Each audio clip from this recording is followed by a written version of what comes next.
نحمده ونستعينه ونستغفره ونؤمن به ونتوكل عليه ونعوذ بالله من شرور أنفسنا ومن سيئات أعمالنا من يهده الله فلا مضل له ومن يضلل فلا هادي له وأشهد أن لا إله إلا الله وحده لا شريك له وأشهد أن محمدا عبده ورسوله أما بعد فإن خير الحديث كتاب الله وخير الهدي هدي محمد صلی اللہ علیہ وسلم وشر الامور محدثاتها وكل محدثة بدعة وكل بدعة ضلالة وكل ضلالة في النار. اعوذ باللہ من الشیطان الرجیم. بسم اللہ الرحمن الرحیم. یا ایہا الذین آمنوا اتقوا اللہ وقولوا قولا سدیدا یصلح لکم اعمالکم ویغفر لکم ذنوبکم ومن یطع اللہ ورسولہ فقد فاز فوزا عظیما. محترم حاضرین، بزرگوں، بھائیوں، ماں اور بہنوں، اس دنیا میں اور ہماری یعنی انسانوں کی زندگی میں سکھ بھی ہیں اور دکھ بھی ہیں. انسان فطری طور سے سکھ اور آرام چاہتا ہے اور دکھوں سے، تکلیفوں سے نجات چاہتا ہے، لیکن اللہ رب العالمین کی مشیت نے امتحان اور ابتلا کے طور پر اس دنیا میں دونوں کو ساتھ رکھا ہے. اور خاص طور سے موجودہ دور میں ہم اپنی زندگی کا جائزہ لیں، انفرادی زندگی سے لے کر اجتماعی سطح تک، اور اجتماعی سطح محلہ ہو، شہر ہو، ریاست ہو اور عالمی سطح ہو، ملک اور دنیا کا معاملہ ہو، جہاں بھی آج ہم دیکھتے ہیں ہر طرف دکھ ہی دکھ ہے، پریشانیاں ہیں. حالات حاضرہ پر معمولی سی نگاہ ڈالیں تو دنیا خشکی اور تری میں فساد پھیلا ہوا ہے. ظہر الفساد فی البر والبحر، کہ دنیا میں خشکی میں اور تری میں فساد ظاہر ہے، غالب ہے. کیوں غالب ہے؟ بما کسبت ایدی الناس، لوگوں کے اپنے کرتوتوں اور کارناموں کی وجہ سے. یہ قرآن کا فرمان ہے کہ دنیا میں فساد، بگاڑ اور برائیاں، بے چینیاں، الجھنیں، بیماریاں، یہ اللہ تبارک و تعالیٰ لوگوں کے کرتوتوں کے نتیجے میں دیتا ہے. جب تک لوگ اچھے ہوتے ہیں، متقی پرہیزگار ہوتے ہیں، اللہ تبارک و تعالیٰ کی رحمتیں، نعمتیں ان کو اپنے سائے میں لیے رہتی ہے. تو موجودہ حالات انتہائی دیگرگوں ہیں. آج ہم دیکھتے ہیں کہ ہمارے گھروں میں الجھنیں ہیں، جھگڑے ہیں، پریشانیاں ہیں، بے روزگاری ہے، مسائل ہیں، آپس کا تناؤ، اختلاف، پڑوسیوں سے، گھر والوں سے، جماعتوں میں، مسجدوں میں، کوئی جگہ ایسی نہیں ہے جہاں مسائل نہ ہو. پھر اوپر بڑھتے جائیں، ہمارے ملک کے حالات دیکھیں تو ہمارے خلاف، خاص طور سے مسلمانوں کے خلاف کیا کچھ نہیں ہو رہا ہے. کہیں اکٹھا ہو کر کوئی اس طرح سے نشانہ بناتا ہے کہ قتل تک کر دیا جاتا ہے. مسلمانوں کی مسجدوں میں نماز پڑھنا، ان لوگوں کو کسی گھر میں نماز پڑھی جائے اس پر اعتراض ہے. مسلمانوں کے خلاف کیس بننا، قاعدے بننا، اوقاف اور جائیدادوں کے خلاف قوانین کا پاس ہو جانا، اور عدالتوں کا اس سلسلے میں کیا رخ اور رویہ ہے. یہ انسان، ہم مسلمانوں کو اور دوسرے لوگوں کو بھی جو انصاف پسند ہے، تشویش میں اور الجھن میں مبتلا کرتا ہے. آج عالمی سطح پر دیکھیں تو خلیج کا جو بحران ہے، دو ظالموں کی لڑائیاں ہو رہی ہے. یہ دونوں مل کر ہمیشہ اسلام، اصلی اسلام اور مسلمانوں کو نشانہ بناتے رہے ہیں. لاکھوں لوگوں کو، مبالغہ نہیں کر رہا ہوں، لاکھوں لوگوں کو قتل کیا ہے. ان دو ظالموں کی لڑائیوں نے پوری دنیا کو الجھن میں ڈال رکھا ہے. ہر کوئی دہشت میں ہے، مسائل میں ہے، اور مختلف قسم کے معاشی اور جو ہے خطرات کے بحران کا شکار ہے. اور بالخصوص جیسا کہ میں نے کہا کہ مسلمان پوری دنیا کا، گھر سے لے کے عالمی سطح تک، مختلف قسم کی سازشوں، حملوں، مکر و فریب کے نرغے میں اور اس کی زد میں ہے. ایسے حالات میں جب اپنی زبان میں ہم کہیں ہر طرف ٹینشن ہے، پریشانی ہے، دکھ ہے، خوف اور خطرات ہیں، ایسے حالات میں اللہ تبارک و تعالیٰ نے ہمیں یہ عید دی، عید کا تحفہ دیا، جو خوشی اور شادمانی کا پیغام لے کر آتی ہے، اور خوشی اور خوش ہونے، آرام سے رہنے، فسادات اور بگاڑ سے بچنے کا بہت زبردست پیغام دیتی ہے. وہ کیسے؟ وہ اس طریقے سے کہ خوشی اور مسرت کی جو اصل روح ہے ہم کو اس سے جوڑتی ہے. خوشی، مسرت، فرحت ہے کیا؟ علامہ ابن قیم رحمہ اللہ کہتے ہیں کہ اللہ تبارک و تعالیٰ کی بے شمار نعمتیں لوگوں پر ہیں. ان ساری نعمتوں میں سب سے زیادہ وہ نعمت جس سے سب سے زیادہ انسان خوش ہو سکتا ہے، اس بات کا حقدار ہے، اس بات کی حقدار ہے نعمت کہ بندہ سب سے زیادہ خوش ہو، وہ اللہ تبارک و تعالیٰ کی موعظت، یعنی جس کا ترجمہ ہم کریں نصیحت ہے. اللہ کی موعظت ہے اور اس کے وہ نسخہ شفا ہے جو سینوں کی بیماریوں کا علاج کرتی ہے. سینوں کی بیماریوں میں کیا ہے؟ جہالت ہے، گمراہی ہے، شکوک و شبہات ہیں، نادانی ہے، بے وقوفی ہے، سرکشی ہے. ان بیماریوں کو جو علاج کرتی ہے. اور اللہ تبارک و تعالیٰ نے صاف صاف بتا دیا کہ جو موعظت اور نصیحت ہم نے دی ہے وہ بندوں کے لیے ہدایت اور رحمت ہے. اس میں ان کی بیماریوں کا علاج ہے، سینوں کی اور نفس کی ٹھنڈک ہے، روح کے لیے زندگی ہے. لہذا یہ ہے کیا؟ یہ جو موعظت ہے یہ اصل میں کیا ہے؟ یہ شریعت کے احکامات ہیں. جن چیزوں کے کرنے کا حکم دیا، جن چیزوں سے منع کیا، اور یہ کرنا اور نہ کرنا اللہ کی ترغیب اور ترہیب یعنی رغبت دلانے اور ڈراوے پر مشتمل ہے. چنانچہ انسان کے لیے یہ رحمت اور ہدایت. انسان کے دل میں جو بیماریاں آئی تھیں جیسا کہ میں نے عرض کیا کہ جہالت بیماری ہے، گمراہی بیماری ہے، غلط راستہ، غلط دین، غلط مسلک، یہ بیماری ہے. اس کا علاج ہے اللہ کی نصیحت، اللہ کا قرآن، اللہ تبارک و تعالیٰ کے بھیجے ہوئے رسول جناب محمد رسول اللہ صلی اللہ علیہ وسلم اور ان کی تعلیمات، ان کی سیرت طیبہ، اس کا علاج ہے. لیکن انسان جو ان بیماریوں کا شکار ہوتا ہے، جہالت میں پڑتا ہے، گمراہی میں پڑتا ہے، صفاحت اور ضلالت میں پڑ جاتا ہے، اسے ان بیماریوں کا جب اس سے مانوس ہو جاتا ہے، اس میں پڑھ کر عادی بن جاتا ہے، تو ان بیماریوں کی تکلیف کا احساس نہیں ہوتا. علامہ ابن قیم کہتے ہیں کہ جسمانی بیماریوں کا جو دکھ، تکلیف اور درد ہوتا ہے اس سے کہیں زیادہ شدید دکھ اور درد، تکلیف ان روحانی بیماریوں سے ہوتی ہے.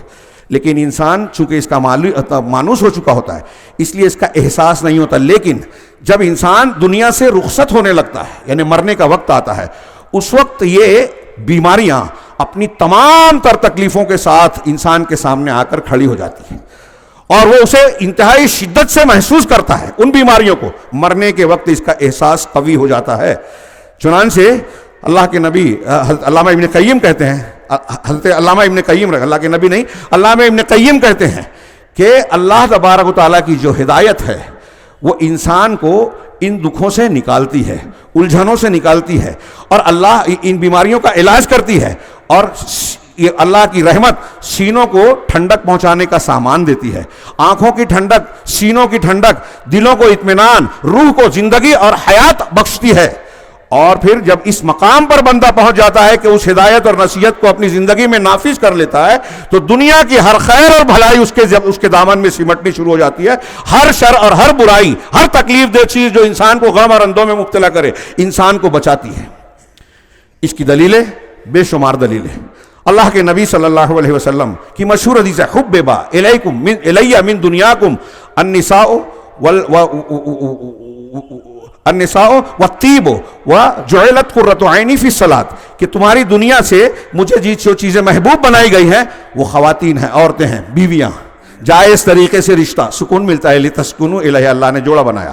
اور طیب، خوشبو، انسان کو معطر کر کے راحت اور فرحت کا احساس دلاتی ہے. یہ دنیا کی دو چیزیں مجھے پسند ہے. اور تیسری چیز بیان کی کہ نماز میں میری آنکھوں کی ٹھنڈک رکھی گئی ہے. دو چیزیں مادی ہیں، ایک چیز روحانی ہے. ہمارا ایک مزاج بنا ہے کہ عید خوشی اور فرحت کا مقام ہم مادی چیزوں کو مانتے ہیں. یہ عید جو ہے نئے کپڑوں سے، کھانے پینے سے، دھوم دھڑاکے سے، اچھل کود سے، اور شادی بیاہ کے موقع پر بھی یہی سب کچھ ہوتا ہے. ہم اسے خوشی کا نام دیتے ہیں. اصل خوشی یہ نہیں ہے. اصل خوشی ہے نیکیاں، بھلائیاں، اللہ کی فرمانبرداری، ایمان اور اللہ تبارک و تعالیٰ سے قرب اور اس کی پہچان اور معرفت. اس سے جو خوشی اور روحانی لذت ملتی ہے وہ ایمان اور عبادت کی لذت سے وہی آشنا ہوتا ہے جو اس لذت کا مزہ چکتا ہے. اللہ کے نبی صلی اللہ علیہ وسلم نے ذاقہ کیا ہے کہ ذاقہ طعم الایمان من رضی باللہ ربا وبالاسلام دینا وبمحمد رسول صلی اللہ علیہ وسلم. اس شخص نے ایمان کی لذت، ایمان کا مزہ چکھ لیا جو اللہ کے رب ہونے پر راضی ہوا. مجھے امیر بنایا، غریب بنایا، چھوٹا بنایا، بڑا بنایا، ہاں مجھے کسی نعمت سے محروم رکھا، یہ رب کا فیصلہ ہے، میں اس پر راضی ہوں، کوئی شکایت نہیں، کوئی اعتراض نہیں. اور اسلام کے دین ہونے پر راضی ہوں. اللہ نے جو حکم دیا شریعت میں کہ یہ جائز ہے مان لیا، یہ ناجائز ہے مان لیا، داڑھی رکھنا ہے چھوڑ دیا، فلاں کام کرنا ہے فلاں نہیں کرنا ہے سر جھکا کر تسلیم کر لیا. یہ ہے اسلام پر راضی ہونے کا مطلب. ایمان کی لذت یعنی ایمان کی حلاوت اور مزہ. اس سے پتہ چلا کہ ایمان کی ایک لذت ہوتی ہے. چنانچہ تیسری چیز بنے جو محمد کے نبی ہونے پر راضی ہو گیا, کہ نبی کریم صلی اللہ علیہ وسلم کی جو سیرت ہے, آپ کی جو تعلیمات ہے, اس کو بلا چو چرا قبول کر لے, آپ سے محبت کرے, آپ کی اتباع کرے, آپ کی قول کے آگے کسی کی بات نہ مانے, کتنا بڑا بھی امام ہو, ہوا میں اڑے پانی پہ چلے, نبی کی بات آ گئی سر جھکا دیا, نبی کے خلاف کوئی بھی ہو نہیں قبول کرے گا. جو اس پہ راضی ہوا وہ ایمان کی لذت پائے گا. اور جو اس پر راضی نہیں ہوا, انسان کے دل میں شہوت, حرام شہوتیں اور گمراہ کن خیالات اور احوا خواہشات نفس جب گھر کر لیتی ہیں تو ایمان کی لذت اس کو مزہ نہیں آتا, بلکہ گناہوں میں اس کو مزہ آتا ہے. آج ہم اپنا حال کا اپنے جائزہ لیں, اپنے اپنے دلوں کا, اعمال کا, معمولات کا, کہ ہمیں نیکیوں میں مزہ آتا ہے یا برائیوں میں مزہ آتا ہے. اگر برائیوں میں مزہ آتا ہے تو جان جائیے کہ ہم ایمان کی لذت سے محروم ہیں. ثلاث من کنہ وجد بہن حلاوت الایمان, یہ بخاری مسلم کی اور دوسری حدیث کی کتابوں کی روایت ہے کہ 3 خصلتیں ایسی ہیں کہ جس شخص کے اندر ہوگی اس کے ذریعے سے وہ ایمان کی حلاوت, شیرینی اور مٹھاس پالے گا.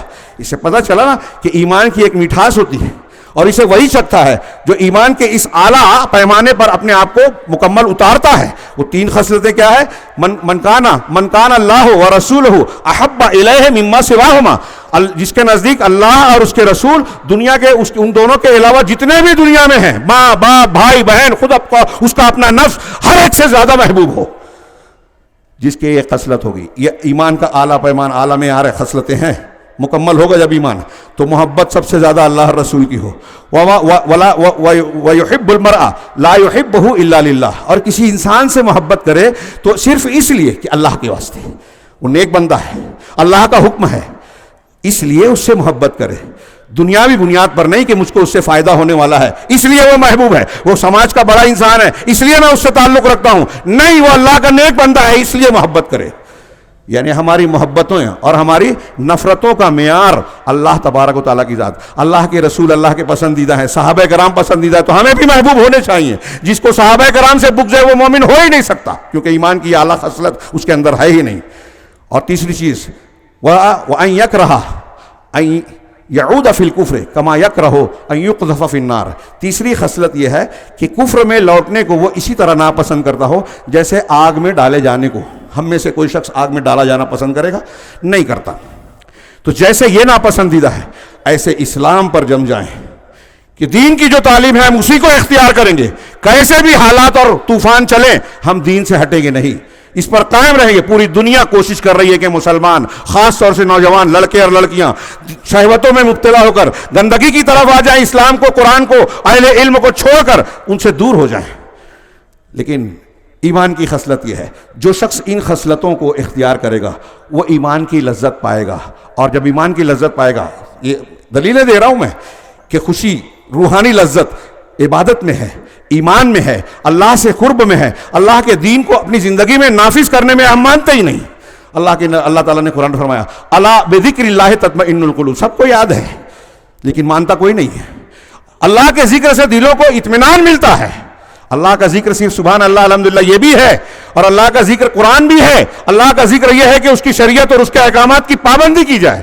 یہ جب ہم کرنے لگیں گے تو ہم اللہ تبارک و تعالیٰ کی طرف سے نعمت, سکون, لذت, حلاوت پائیں گے جو اس دنیا میں کیسے بھی حالات ہوں ہمیں سکھ اور آرام کا مزہ چکھائیں گے. ہر روز عید ہوگی, خوشیاں ہوگی.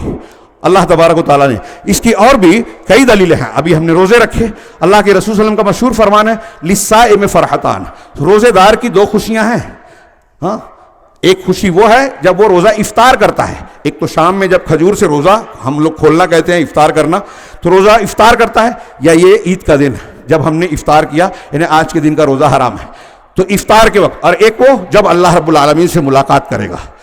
روزہ رکھنے کے بعد اللہ کے لیے بھوک پیاس اور شہوت کے اوپر قابو پا لینا, اس کی ممانعت پر کھانے پینے اور شہوت سے انسانی جسمانی لذت کو حاصل کرنے سے رک جانا, یہ اللہ کی بات کو ہم نے مہینہ بھر مانا تو ہمیں یہ خوشی کا موقع ملا.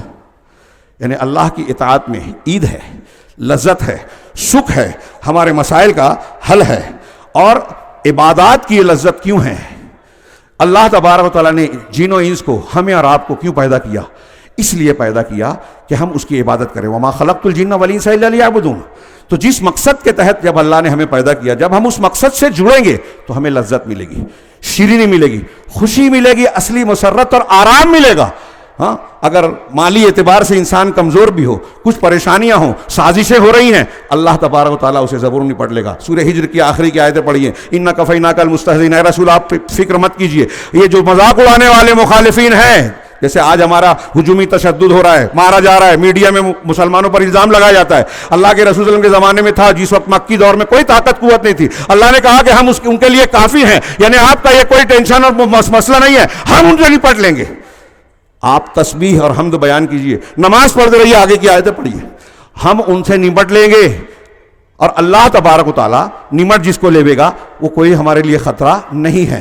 چنانچہ آپ دیکھیں کہ خوشی اصل میں یہی ہے، اور ہم کو عید جو ملی کہ روزے رکھے، قیام اللیل کیا، ہاں اس کے تلاوتیں کی، اللہ کے راستے میں خرچ کیا، دل سے گڑگڑا کر اللہ تبارک و تعالیٰ کے جناب میں اپنے گناہوں سے توبہ کی، دوسری نیکیاں کی، اگر وہ قبول ہوتی ہیں تو یہ عید ہے۔ ہاں ہماری پریشانیاں چھٹ جائے گی۔ اس کی دلیلیں ہمارے لیے، ہمارا مسئلہ سب سے بڑا ہمارے گناہ ہیں۔ دنیا کی ساری مصیبتیں، برزخ اور آخرت کی ساری مصیبتیں، اس کی وجہ ہے گناہ، اور گناہ میں سب سے بڑا شرک، اور مسلمانوں میں شرک پایا جاتا ہے، بدعت پائی جاتی ہیں، اور ہمارے ہاں شوق بھی نہیں ہے کہ معلوم کریں کہ ہمارا اللہ رب العالمین کن چیزوں سے ناراض ہوتا ہے، کن چیزوں سے خوش۔ روایت چل رہی ہے، لوگ کر رہے ہیں، مشہور ہو گئی، جھوٹی حدیثیں بھی مان رہے ہیں، بدعت کو ہی دین مان رہے ہیں۔ تو یہ اللہ کے دین کے ساتھ جب ہم مذاق کر رہے ہیں، ہمیں ٹائم نہیں ہے، تو خوشی کہاں سے ملے گی؟ دشمن ہم پر مسلط ہوں گے، ہماری دعائیں رد ہوتی رہے گی، ہم سکون سے کیسے رہ سکتے ہیں جب اللہ رب العالمین کے دین کا ہمیں خیال ہی نہیں ہے، اس کے حقوق کا خیال نہیں ہے۔ لہٰذا ضروری ہے کہ جو مصیبت کے بادل ہمارے گرد منڈلا رہے ہیں، ہمارے گھروں کا پیچھا کر رہے ہیں، کہیں گھر گرائے جا رہے ہیں، بلڈوزر چلائے جا رہے ہیں، کہیں گرفتاریاں ہو رہی ہیں، کہیں قوانین بنائے جا رہے ہیں، ہماری مسجدیں، مدرسے لوگوں کے جو ہے یہاں کی حکومت سے لے کر عالمی سطح تک لوگوں کی نگاہوں میں ہے کہ یہ بند کر دیے جائیں۔ اگر جب تک قرآن حدیث رہے گا، قرآن حدیث کے ماننے، جاننے، سیکھنے، سکھانے والے رہیں گے، تب تک ہمارا جو ہے سازش کا عمل کام نہیں کرے گا، اسلام زندہ رہے گا۔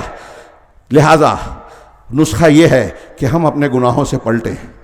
ہاں دیکھیے حضرت یونس علیہ السلام، یہ جو سکون اور اطمینان اللہ تبارک و تعالیٰ کی طرف سے سننے والا معاملہ ہے، ہم یہاں آئے ہیں کس اعتبار سے؟ نیکیاں کر کے عیدی لینے آئے ہیں اللہ تبارک و تعالیٰ سے، مغفرت لینے آئے ہیں۔ اللہ نے کہا صدقہ فطر ادا کرو، ہم نے غریبوں کا حق ادا کیا۔ ہاں اللہ نے کہا مرد اور خواتین سب لوگ جمع ہو جاؤں۔ یہاں اس عیدگاہ میں کتنے لوگ اب یہ بھی نہیں مانتے، خواتین نے روزے رکھے، خواتین نے جو ہے عبادتیں کی، خرچ کیا، عبادتیں کی، قیام اللیل کیا، لیکن کہتے ہیں کہ عیدگاہ پہ نہیں آ سکتے، ان کی عید نہیں ہے۔ اللہ کے رسول صلی اللہ علیہ وسلم نے فرض کیا ہے، ام عطیہ کہتے ہیں کہ اللہ کے رسول نے فرض کیا، یہاں تک کہا کہ نوجوان لڑکیاں اور وہ عورتیں جو ناپاک ہیں وہ بھی آئیں، نماز میں شریک نہ ہو لیکن حاضر رہیں مسلمانوں کی دعا میں اور خیر میں حاضر رہیں۔ اتنا سخت ہے، لیکن مسلمانوں کی بڑی جماعت یہ ماننے کو تیار ہی نہیں ہے، اللہ کے رسول کی بات نہیں مانے۔ خوشی کہاں سے ملے گی؟ عید کہاں سے آئے گی؟ اللہ کی رحمت کہاں سے آئے گی؟ ہم قرآن حدیث پڑھتے ہیں، کلمہ پڑھا ہے رسول اللہ صلی اللہ علیہ وسلم کا، لیکن یہ ماننے کو تیار نہیں ہے۔ یہ ایک چیز، ایسی کتنی چیزیں ہیں کہ ہم نے بندے کے طور پر جو ایجاد کر لیا وہ مان رہے ہیں دین کے نام پر، اور اللہ تعالیٰ ہم اس عیدگاہ میں آنے کے لیے اللہ اکبر لا الہ الا اللہ کا نعرہ لگاتے ہیں۔ یہ اللہ کا حکم ہے، وَلِتُكْمِلُوا الْعِدَّةَ وَلِتُكَبِّرُوا اللَّهَ، جب تم نے روزے کی گنتیاں پوری کر لی، وَلِتُكَبِّرُوا اللَّهَ عَلَىٰ مَا هَدَاكُمْ، تو اللہ نے جو تم کو ہدایت دی، سہولت دی، توفیق دی کہ روزہ رکھو، نیکیاں کرو، اس کا شکرانہ ادا کرنے کے لیے اللہ کی بڑائیاں بیان کرتے رہو، گھر سے لے کے یہاں آنے تک، بلکہ چاند دکھنے سے لے کے عید کی نماز کے شروع ہونے تک یہ کلمات اور اللہ کی تکبیرات بلند کرتے رہو، یعنی اللہ تعالیٰ کی بڑائیاں ہمارے دل و دماغ میں رچ بس جائے، در و دیوار میں گونجنے لگے، لیکن ہمارے دل میں انا گونجتا ہے۔ جب اللہ کا دین آتا ہے، قرآن حدیث کی تعلیم آتی ہے تو ہمیں پسند نہیں آتی کہ قرآن تو یہ کہتا ہے، حدیث تو یہ کہتی ہے، لیکن ہمارا دل کچھ اور کہتا ہے، ہمارا نفس کچھ اور کہتا ہے۔ کہاں سے خوشی ملے گی؟ جب ہم اپنے نفس کی سنیں گے، اپنے نفس کو اپنا معبود بنائیں گے۔ اللہ اکبر کہتے ہیں زبان سے، لیکن دل کہتا ہے کہ میں بڑا ہوں، میرے امام بڑے ہیں، میرے پیر صاحب بڑے ہیں، میرے باپ دادا کی روایتیں بڑی ہیں، اللہ کا قرآن رسول کا فرمان نہیں مانوں گا۔ اس کے لیے یہ نہیں کہتا کہ نہیں مانوں گا، بہانے کرتا ہے، تعویلیں کرتا ہے، اور اللہ اور رسول کی بات کو رد کر دیتا ہے۔ تو ہم بڑائیاں بیان کر رہے ہیں زبان سے، دل میں نہیں ہے۔ پھر وَلِتُكَبِّرُوا وَلَعَلَّكُمْ تَشْكُرُونَ، اور تاکہ تم شکر گزار بن جاؤ۔ یہ اس لیے آئے ہیں ہم شکرانہ ادا کرو، 2 رکعت نماز شکرانہ پڑھی مرد اور عورتوں نے، اب اللہ سے دعا کرنے کی باری ہے. ہاں اگر ہم نے یہ کیا, سب لوگ اکٹھا ہو کے دعا کریں. یاد کیجئے قوم یونس پر عذاب, واحد قوم ہے جس پر عذاب کا فیصلہ ہونے کے بعد اللہ نے ٹال دیا. قرآن میں کہا سورہ یونس میں پڑھیے کہ صرف یہی ایک قوم ایسی ہے جو ایمان لانے کے بعد بچ گئی عذاب سے. حتیٰ یونس پہلے نکل گئے اللہ کے حکم سے پہلے, اور پوری قوم نے جب مقدمات عذاب کو دیکھا کہ عذاب آنے کے آثار نظر آ رہے ہیں, پوری قوم بال بچوں سمیت, عورتیں بچے بوڑھے سارے لوگ میدان میں جمع ہوئے. اللہ ایمان لانے کا عہد کیا, توبہ کی, اللہ سے گڑ گڑائے, روئے, عذاب ٹل گیا. اگر ہماری مصیبتیں ٹالنا ہے, اپنی مصیبتیں ٹالنا ہے, تو جیسے آج ہم اکٹھا ہیں, رو کر گڑ گڑا کر اپنے دل کی گہرائیوں کے ساتھ اللہ سے معافی مانگے. ہاں اللہ سے معافی مانگے, اللہ تبارک و تعالیٰ کامیابی دے گا. حضرت یونس علیہ السلام مچھلی کے پیٹ میں ہیں, مچھلی کے پیٹ میں اللہ کے اس بندے نے, اللہ نے ہمیں نقل کر کے بتایا کہ توحید اور توبہ کے کلمات کہے, لا الہ الا انت سبحانک انی کنت من الظالمین. اللہ تیرے سوا کوئی معبود برحق عبادت کے لائق ہے ہی نہیں, تو پاک ہے, اس سے برتر ہے, میں گنہگار ہوں, میں ظالمین میں سے تھا, میں اپنے گناہ کا اعتراف کرتا ہوں, معاف کرتے. اللہ کی رحمت نے انہیں مچھلی کے پیٹ سے سلامت, ایک معجزہ ہے. ہاں سیدنا ابوبکر صدیق نے غار میں اللہ کے رسول سے کہا تھا کہ اللہ کے رسول, یہ جو ڈھونڈتے ڈھونڈتے آئے ہیں 100 اونٹوں کے لالچ میں, اگر انہوں نے اپنے پیروں کی طرف دیکھ لیا تو ہم کو دیکھ لیں گے. اللہ کے نبی صلی اللہ علیہ وسلم نے کیا کہا تھا؟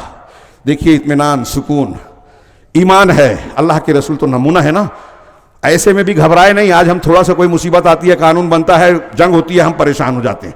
اللہ کے رسول پورے اطمینان سے ابوبکر صدیق کو کہتے ہیں, صحیح بخاری میں اور قرآن میں بھی ایک جملہ ہے, کہا ما ظنک یا ابا بکر باثنین اللہ ثالثہما. ان دو کے بارے میں ابو بکر تمہارا کیا خیال ہے جس کے تیسرا اللہ ہے؟ لا تحزن, ڈرو نہیں, افسوس نہیں کرو, ان اللہ معنا, اللہ ہمارے ساتھ ہے. ہم اگر جس دن اس یقین میں آ جائیں کہ اللہ ہمارے ساتھ ہے, وہ اصلی عید کا دن ہوگا, وہ مصیبتوں کے ٹلنے کا دن ہوگا, دشمنوں کی سازشوں کے ناکام ہونے کا دن ہوگا, دشمنوں کے حملے روک دیے جائیں گے. اللہ رب العالمین نے جب ساتھ دیا, حکم دیا, تو آگ جلانے سے رک گئی ابراہیم علیہ السلام کو. موسیٰ علیہ السلام اور ان کی قوم کو دریا نے راستہ دے دیا. کیا ہمیں نہیں بچا سکتا؟ لہذا اس موقع پر ہمیں چاہیے کہ ہم گڑ گڑا کر اللہ سے مانگیں. میں بات کو آخر میں, ہم جب عیدی لینے آئے مرد اور خواتین, تو یہ قرآن کی ایک آیت میں پیش کر رہا ہوں, کل جمعہ میں بھی ذکر کیا تھا. سورہ ہود میں اللہ تبارک و تعالیٰ نے ارشاد فرمایا, فرمایا کہ اللہ تعبدوا الا اللہ. اس سے پہلے کا فرمان چھوڑ رہا ہوں اختصار کی وجہ سے, کہ پہلا حکم دیا, 3 حکم دیا, اور اس کے نتیجہ بتایا کہ آپ کو عید ملے گی, مسائل کا حل ملے گا. پہلا حکم کیا دیا؟ اللہ تعبدوا الا اللہ. یہ قرآن اور رسول تم کو جو تعلیم دے رہے ہیں, کیا دے رہے ہیں؟ کہ اللہ کے سوا کسی کی عبادت نہ کرو. میرے بھائیوں, شرک کو اپنے دلوں سے, گھروں سے, اپنے بچوں سے دور کیجیے. دنیا اور آخرت میں سب سے بڑی نحوست شرک ہے. قرآن کی کئی آیتیں ہیں کہ اگر آپ امن چاہتے ہیں, الذین آمنوا ولم یلبسوا ایمانہم بظلم, لا تجعل مع اللہ الہا آخر فتقعد مذموما مخذولا. 2 آیتیں پڑھا میں نے کہ اس میں اگر آپ کے ہاں شرک ہے تو اللہ آپ کی مدد نہیں کرے گا, آپ کے لیے امن نہیں ہے, بچ نہیں سکتے. ہمارے صفوں میں بہت ذمہ داری سے کہہ رہا ہوں, علم کی بنیاد پر, بصیرت کی بنیاد پر, کہ مسلمانوں کا 2/3 سے زیادہ حصہ پوری دنیا میں شرک میں ملوث ہے کسی نہ کسی شکل میں, کسی نہ کسی. اور ہماری نحوست کی سب سے بڑی وجہ یہی ہے.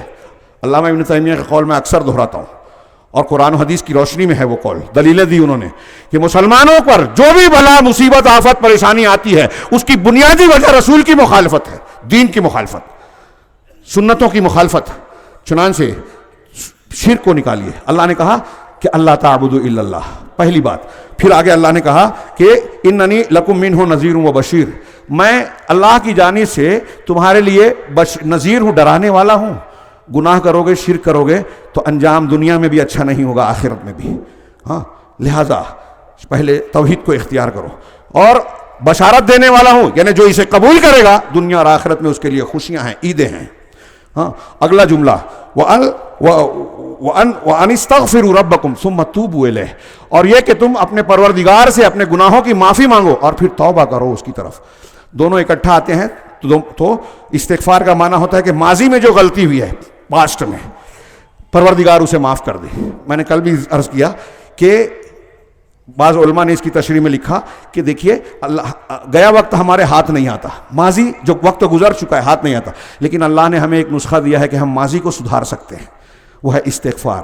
سچے دل سے گڑ گڑا کر اللہ تبارک و تعالیٰ سے استغفار کیجئے. نبی کریم صلی اللہ علیہ وسلم ایک دن میں 100 سے زیادہ مرتبہ استغفار کرتے, ایک مجلس میں 70 مرتبہ کرتے تھے. استغفار کے کئی صیغے ہیں, نمازوں کے آخر میں, حج کے آخر میں, مختلف مقامات پر. مرنے کے وقت بھی بار بار استغفار توبہ کر رہے ہیں.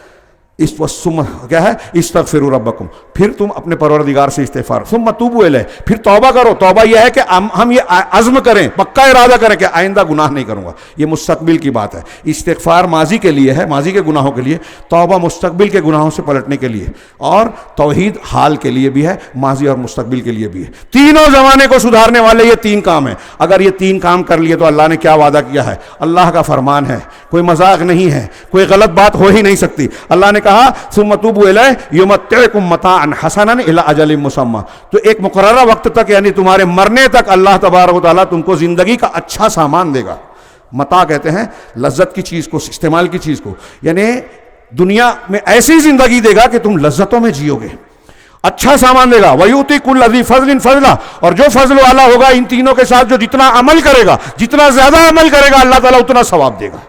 وَإِن تَوَلَّوْا, لیکن اگر تم نے پیٹ پھیری, نہیں مانا. نہیں مانا کا مطلب صرف یہ نہیں ہے کہ انکار کیا زبان سے, جیسے کافر ہیں. مسلمان بھی اگر نہیں مانتا عمل سے, جانتا ہے سود کھانا حرام ہے پھر بھی کھا رہا ہے, پھر بھی لین دین کر رہا ہے, جانتا ہے زنا حرام ہے پھر بھی کر رہا ہے, جانتا ہے پک پھنی میں چوری کرنا شریعت سے صحیح نہیں ہے پھر بھی کر رہا ہے, جانتا ہے بدعت نہیں کرنا چاہیے لیکن اتنے لوگ کر رہے ہیں تو میں بھی کر رہا ہوں, جانتا ہے کہ یہ حرام ہے یہ حلال ہے پھر بھی نہیں مانتا, تو یہ بھی تولیت ہے. اور اللہ تعالیٰ کی یہ دھمکی یاد رکھیے کہ اللہ کی دھمکی ہے اور ہماری آج مصیبتوں کی یہ جڑ. اللہ کہہ رہا ہے قرآن میں, وَإِن تَوَلَّوْا, اگر تم نے پیٹ پھیری, فَإِنِّي أَخَافُ عَلَيْكُمْ عَذَابَ يَوْمٍ كَبِيرٍ, تو میں بڑے دن کے عذاب سے ڈرتا ہوں, اور جو بڑے دن کے یعنی قیامت کے دن کے عذاب کا شکار ہوگا وہ دنیا میں بھی محفوظ نہیں رہے گا. لہٰذا ان ساری باتوں کا خلاصہ میں ایک شروع میں جو میں نے آیت پڑھی تھی بس اس کو پڑھ کر بات کو ختم کرتا ہوں. اللہ نے فرمایا یا ایھا الذین آمنوا اتقوا اللہ, یہ خطبۃ الحاجہ اور خطبہ نکاح میں پڑھی جانے والی آیت ہے کہ اے ایمان والو اللہ سے ڈرتے رہو, تقوی اختیار کرو. ہاں, وقولوا قولا سدیدا, اور اچھی صاف حق بات, جچی تلی بات کہو, ٹھیک درست صحیح بات کرو.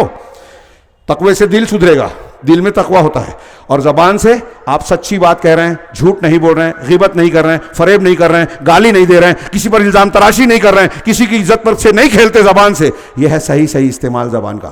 تو آپ کا دل بھی صحیح ہو, آپ کی زبان سچی ہو, تو نتیجہ کیا نکلے گا, یصلح لکم اعمالکم. دل اور زبان جب صحیح ہوں گے تو اللہ اس کی برکت سے آپ کے اعمال کو, ہمارے اعمال کو سنوار دے گا, سدھار دے گا. اور پھر جب اعمال سنور جائیں گے, وَيَغْفِرْ لَكُمْ ذُنُوبَكُمْ, تو تمہارے گناہوں کو معاف کر دے گا.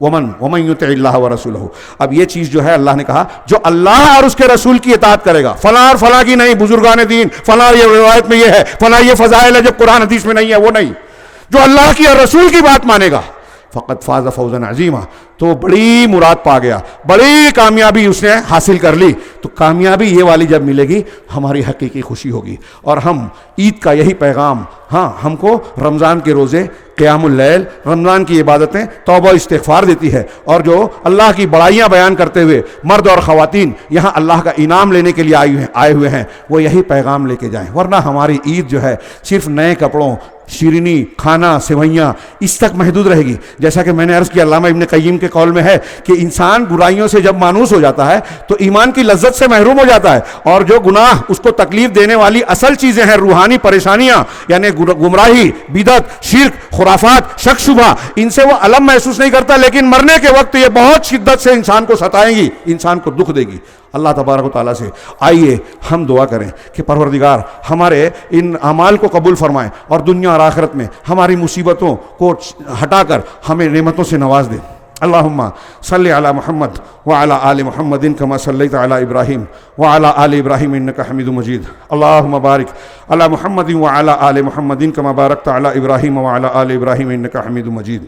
یا حی یا قیوم برحمتک نستغیث, یا حی یا قیوم برحمتک نستغیث, یا ذا الجلال والاکرام, یا ارحم الراحمین, یا احکم الحاکمین.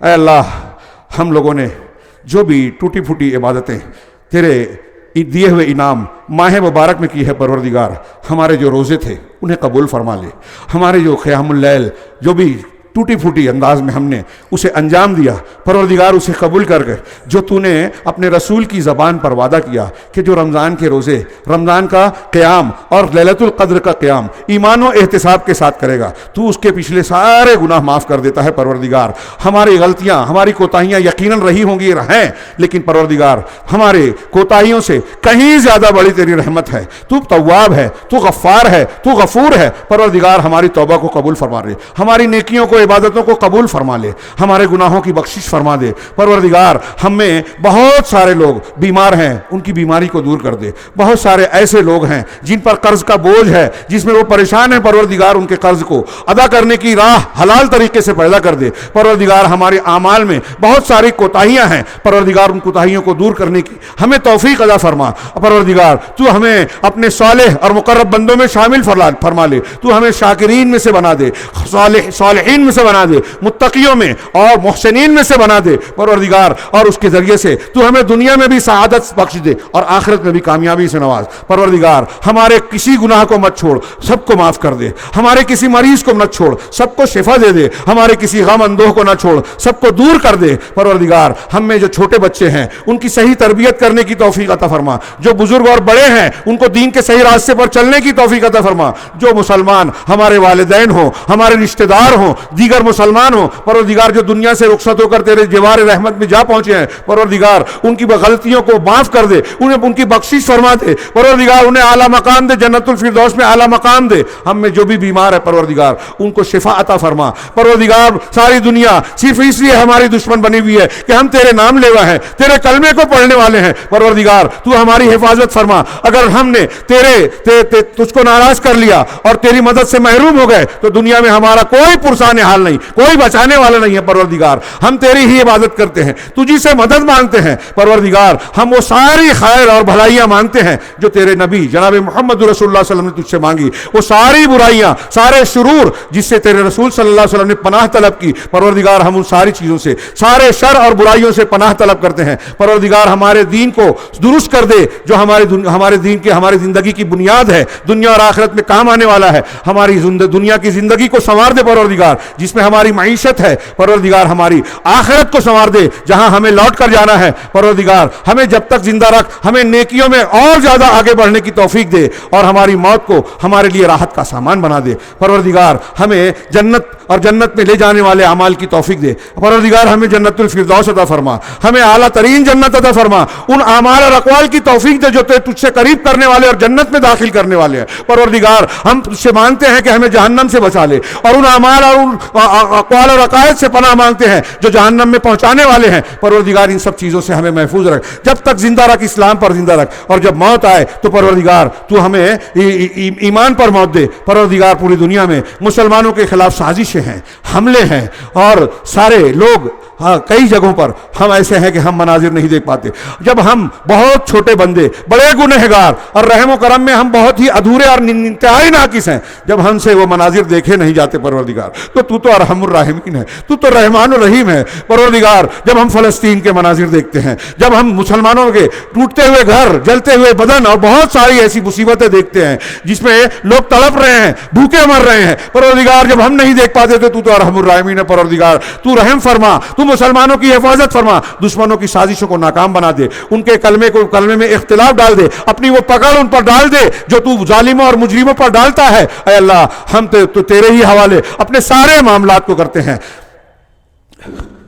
اللہم احفظنا من كل بلاء الدنيا وعذاب القبر وعذاب الآخرة، اللهم احفظنا من كل بلاء الدنيا وعذاب القبر وعذاب الآخرة، اللهم لا تدع لنا ذنبا إلا غفرته، ولا هما إلا فرجته، ولا كربا إلا نفسته، ولا مريضا إلا شفيته، ولا دينا إلا قضيته، ولا غائبا إلا رددته، ولا مسترشدا إلا أرشدته، ولا صغيرا إلا انبته نباتا حسنا برحمتك يا ارحم الراحمين، اللهم اقسم لنا من خشيتك ما يحول بيننا وبين معاصيك، ومن طاعتك ما تبلغنا به جنتك، ومن اليقين ما تهون به علينا مصائب الدنيا، ومن اليقين ما تهون به علينا مصائب الدنيا، ومتعنا بأسماعنا وأبصارنا وقواتنا ما أحييتنا، واجعله الوارث منا ولا تجعل الدنيا